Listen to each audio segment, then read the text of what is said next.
going to read The Bears on Hemlock Mountain, Chapter 3. Let's go. Chapter 3. In the iron pot. Now, if there are lots of aunts and uncles, there are likely to be lots of new cousins. Jonathan kept having new cousins all the time.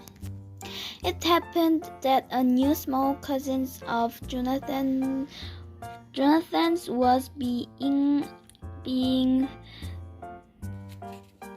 christened. So of course, all the aunts and uncles and older cousins were going to the christening.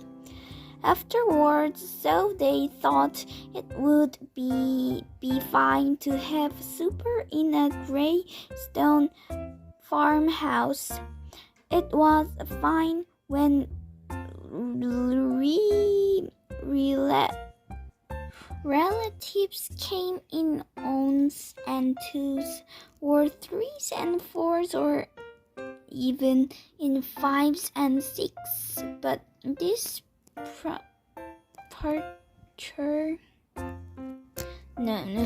particular time 20 of them were coming. 20 of them, said Jonathan's mother. Whatever shall we do? Give them a good big hearty stew, said Jonathan's father. Fill him up with it and then give him cookies. That should be enough. It's a fine idea, said Jonathan's mother as she rolled out the cookie dough and cut it into stars and bells, hearts and flowers, rabbits and birds, and a dozen other things. A fine idea, but where in all the world shall I get a pot big enough to make a stew for 23 people? For of course, you and Jonathan and I must be counted in. I should think so, Jonathan's father said. And remember, I am very hungry this cold weather. He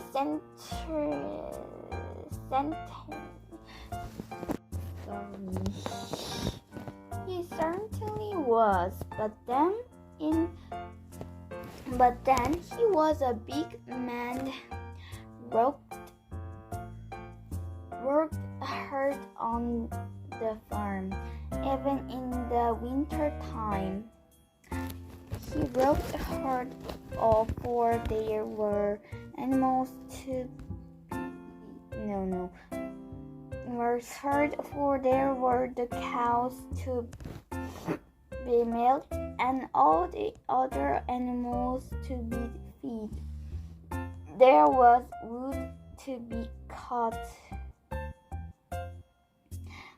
This kept the pig fire going so that Jonathan's mother could cook all the good things the family liked to eat. Jonathan's helped carry in the wood. Jonathan's mother kept thinking about the stew and about the pot that would be big enough to cook it. I know, she said to Jonathan as he brought in a armful of wood. Your Aunt Emma over across Hemlock Mountain has the biggest iron pot you ever laid eyes on.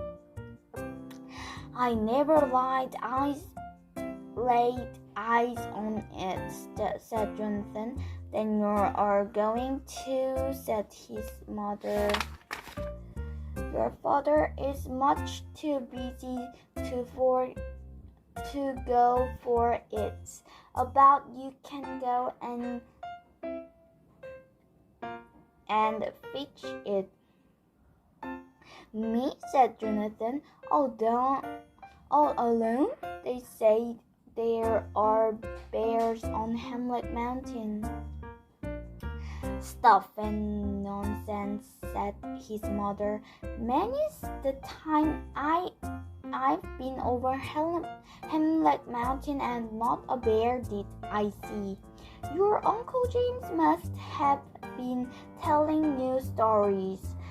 Besides, if there were bears, they'd be asleep this time of year. And besides, there are no bears. But it's a long way and the pot is heavy, Jonathan said, and bears wake up in spring. You are a big boy now, said his mother. I know. His mother told him, Get on your warm coat and your warm cap and your warm muffler and go quickly, for you must be back before it is dark. Tomorrow early I shall start the stew. So Jonathan put on his coat and his muffler and pulled his warm cap down over his ears. He filled his pockets full of nuts for squirrels on Hemlock Mountain, and he took some bread crumbles for the birds. Then Jonathan went tramping to the gate, his boots making big footprints in the snow. Crunch, crunch, crunch, said. Then suddenly he turned and went back. Ma, she said when his mother opened the door, will you give some carrots? Some carrots? Whatever for? For the rabbits on Hemlock Mountain. I have nuts for squirrels and bread crumbles for the birds. Now I want carrot for the rabbits. Well, of course, said his mother, and she gave him a bunch of carrots. And she went to the cookie jar and brought out a handful of cookies. And these are for you, she said, just in case you should be late coming over the mountain. But you must not be late, for it still gets dark early. Thank you, said Jonathan, and he put the cookies in his pocket. I won't be late because maybe there are bears on Hemlock Mountain. Then he was off again, crunch, crunch, crunch, in his big boots, making big footprints all the way to the gate.